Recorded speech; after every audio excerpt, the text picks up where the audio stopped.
Hey there, how's it going? It is your muscle building coach, Lee Hayward, and in this video I'm going to show you part 2 of the high frequency repetition cycle program. Now this is the full workout routine. If you haven't already done so, I would recommend that you go back and watch the previous video, part 1 of the high frequency repetition cycle program, and then once you've watched that, you can jump into this video, part 2. So without further ado, let's get to it. And the first exercise of the workout is barbell squats. Now for this training day, I'm going to be working up to 3 sets of 8 to 10 repetitions per set. And the way the progression is going to work is once you can complete all 3 sets of 10 repetitions, then you would increase the weight for your next week where you do the same training session again. Now I recommend making small, frequent jumps in weight. It's better to start off conservative and to go through that progression where you're actually making noticeable strength gains on a weekly basis rather than trying to start off too heavy, be a bit overzealous, and having to reduce the weight or use sloppy form in the process. So start conservative and allow yourself to ride that wave of momentum and build up your training weights week by week.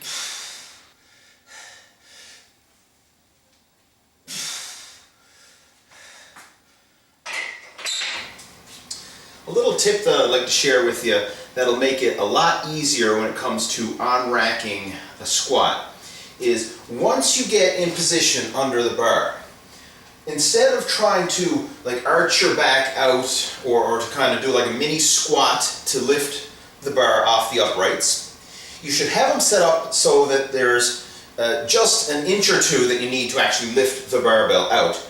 But a little tip is to get yourself in position. And once you're in position with the bar across your back, simply flex your glutes and drive your hips forward. So flex your glutes, drive your hips forward, and that's going to just raise your chest and your upper back enough that you'll be able to on-rack the weight. So I'm just going to demonstrate that, and hopefully you'll be able to see what I'm talking about. So, I'm going to center myself under the barbell, get myself positioned, comfortable, and now all I'm going to do, flex the glutes, and drive the hips forward. Okay, I got the bar up, take a step back, position my feet where I want them, and begin my set. Not too long ago, I posted up a squat technique critique video, and this was a request from one of my YouTube subscribers. And he sent me a video clip of himself squatting, and he was complaining of problems with not being able to make good progress with the squat and having some lower back issues. And he asked me to basically critique his form, and that's what I did. So I made a video tutorial covering some of the most common mistakes that people make when doing the squat. So if you want to check that one out, just click on the annotation that's down there in the corner of the screen. I'll also have a link to it posted in the video description below.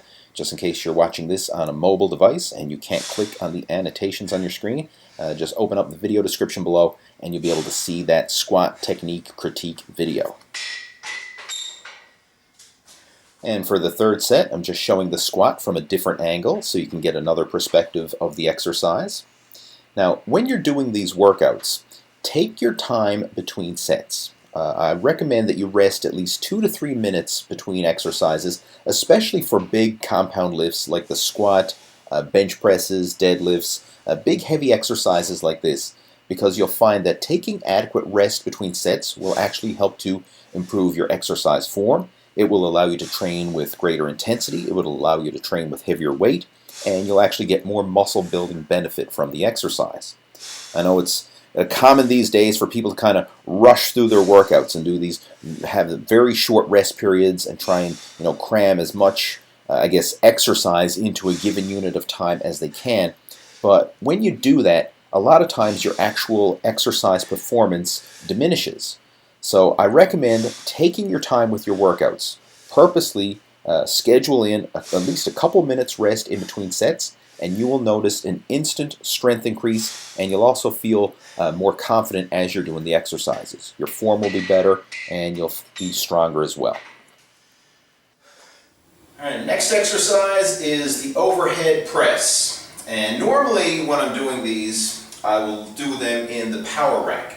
However, the power rack in my home gym is pretty low, and it's not high enough for me to do a full overhead press and extend my arms all the way up. So that's why I'm doing them outside the rack, and so I'm just going to clean it and press it overhead. But for you doing this, if you want to, you can set it up in the power rack and the squat rack, and it just makes it easier again.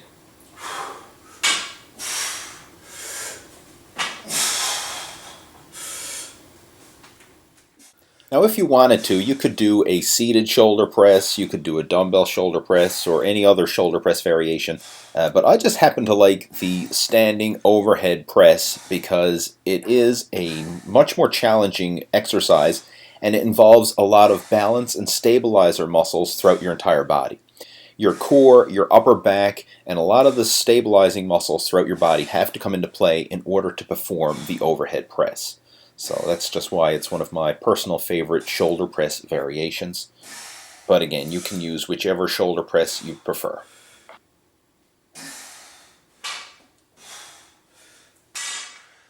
And to go along with the overhead press, I'm going to be jump setting lat pull downs. So it's kind of working opposing movement patterns, doing an overhead press and an overhead pull. And I'm going to be alternating them back and forth. So it's kind of like a superset, but taking a full rest break in between. So set of overhead press, rest, set of lat pull downs, rest, back to the overhead press, and just keep jumping back and forth between the two exercises. Here we go. Now as you're doing the lat pull down, I recommend using a full range of motion, letting your arms go all the way up at the top for a full stretch in the lats, and then bringing the bar all the way to your upper chest for a good peak contraction. And as you're doing the exercise, purposely arch your upper back slightly, and this will help you to get a better contraction in your lats.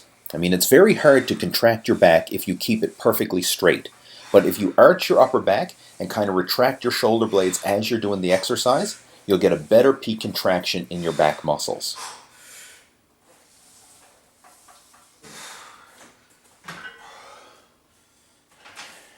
Now we're jumping back to another set of overhead barbell press, and this is a tricky exercise to master. One of the biggest challenges you have is first you need to press the bar overhead without hitting yourself in the face. And in order to do that, you need to tuck your elbows and actually bring the bar to the front of your body while simultaneously pulling your head back. And as soon as you press the bar so it's overhead height, then you can let your elbows rotate out and flare to the sides while simultaneously bringing your head forward and locking the weight out overhead. And this will fully engage your shoulders at the top of the rep. One of the mistakes that you see a lot of guys make with this exercise is they'll keep themselves leaning back the entire time. And by doing that, you're almost turning it into like an incline bench press without the bench rather than a true shoulder press. So you need to get the technique of actually clearing your head and maintaining an upright posture while you're doing the shoulder press. Jumping back to another set of wide grip lat pull downs, and this time I'm showing it from a side angle just to give you a different perspective of the exercise. And you'll notice as I'm pulling the bar down, I purposely arch my upper back like I mentioned before, but I'm also pulling my elbows down and back. And this is a critical distinction here. A lot of times when you see beginners do this exercise, they pull their elbows down and keep them to the front. And that doesn't engage the back to the full degree. In order to really get a good peak contraction in your back, you need to not only arch your back, but purposely bring your elbows down and back. And by doing that, you'll really feel your back muscles contract fully at the bottom of each repetition. Now we're doing the third and final set of the overhead barbell press, and for this one I'm showing it from the rear angle so you can see this view of the exercise. And you'll notice as I start the movement, my head is pulled back, the barbell is to the front of the body, and then as I press the weight overhead, as soon as it clears my head, I push my head forward, let my elbows flare out to the sides, and lock the weight overhead. So this is the ideal position that you want to get in order to fully activate the shoulders. Now, if you would like a more detailed breakdown of the exercise technique, I actually made a video tutorial outlining the military press, aka overhead barbell press. And if you want to check that one out, just click on the annotation in the corner of your screen. And if you're watching this on a mobile device and you can't click on annotations, then you can just open up the video description below and I'll have a link to that tutorial video posted there as well. Now we're doing the third and final set of the lat pull down. This time I'm showing it from the rear just to give you a different view of the exercise. Now when you're doing lat pull downs, you can experiment with different grips. I mean, here on the video I'm using a wide grip, but you can try using a medium grip, you could try an underhand grip, and you can even experiment with different cable attachments. I mean, you might want to use like a parallel grip V-bar attachment or whatever different types of attachments you have available at your gym. And it's not that one is necessarily better or worse than another. It's just that the different grips and the different attachments will provide some unique muscle stimulation and work the muscles from different positions. So experiment with them and use the handles and the grips that feel the best for you. And the final exercise of the workout is tricep pushdowns.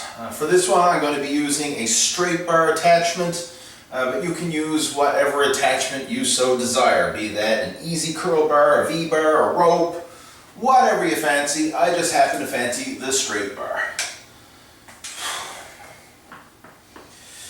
The tricep pushdown is one of my favorite upper arm exercises. I mean, this is basically to your triceps what barbell curls are to your biceps. And if you want to build up your arms, you really need to focus on training those triceps. I mean, triceps make up 2/3 of your upper arm mass, and biceps only make up 1/3. So if you want to focus on increasing your arm size, make sure to train those triceps just as hard, if not harder, than you train your biceps. Cool thing about tricep pushdowns, especially when you get up to working with a reasonably heavy weight, is it's a really good abdominal exercise. You will feel your abs contract in order to just hold your body in position as you're doing your pushdowns. So side little benefit from it, it's a good tricep exercise and it's also a good ab stabilization exercise. One of the things you're going to notice with tricep pushdowns is the resistance will feel different depending on the type of machine you're using. Now right here I'm using a plate-loaded pulley system that I have set up in my home gym, but most of the time you're probably going to be using a weight stack machine at a commercial gym. And depending on how the weight stack is set up, whether it is a single pulley, such as what's often found on a lat pull-down machine, or a double pulley, which is usually found on a cable crossover setup, this is going to impact how heavy the weight feels. Don't be surprised if you notice the weights you lift vary significantly from machine to machine. And now we're doing the third and final set of tricep pushdowns. And you'll notice as I'm doing this exercise, I like to use a full range of motion.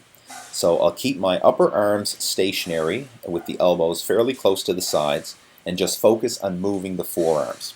And I'll let my forearms come all the way up so that I get a full stretch in the triceps, and then I'll extend my arms all the way down and lock out the triceps hard in the bottom.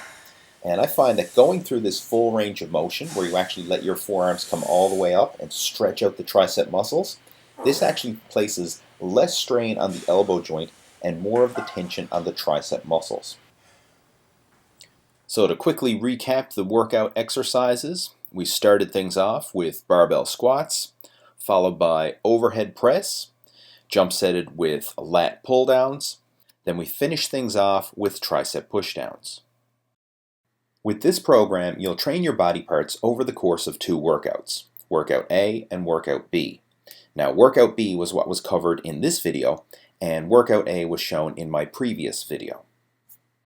Now, for the first time you go through the workouts, you'll do 3 sets of 12 to 15 reps for each exercise. The second time you go through the workouts, you'll do 3 sets of 8 to 10 reps per exercise. And the third time, you'll do 3 sets of 4 to 6 reps per exercise. And this allows you to work different aspects of strength. You'll be going from muscular endurance to hypertrophy to power training, all within the same weekly workout split. And right here you can see how the whole week goes together. So on Monday and Tuesday, you'll be doing the high repetition muscular endurance workouts. Wednesday and Thursday, you'll be doing the moderate repetition hypertrophy workouts. And then on Friday and Saturday, doing the low repetition power workouts. So there you go. That concludes the high frequency repetition cycle program. I hope you enjoyed the videos, and if you have any questions, comments, or feedback with regards to this workout, feel free to post those down in the comment section below, and I'll chat with you down there. And if you would like more workout programs like this, then I encourage you to sign up for the Total Fitness Bodybuilding Inner Circle Coaching Club. Every single month we have a Workout of the Month program where we offer unique training programs similar to this, and each program is designed in a complementary fashion where it builds on the progress that you've made from the previous month. So we're not going to be doing the same type of training back to back.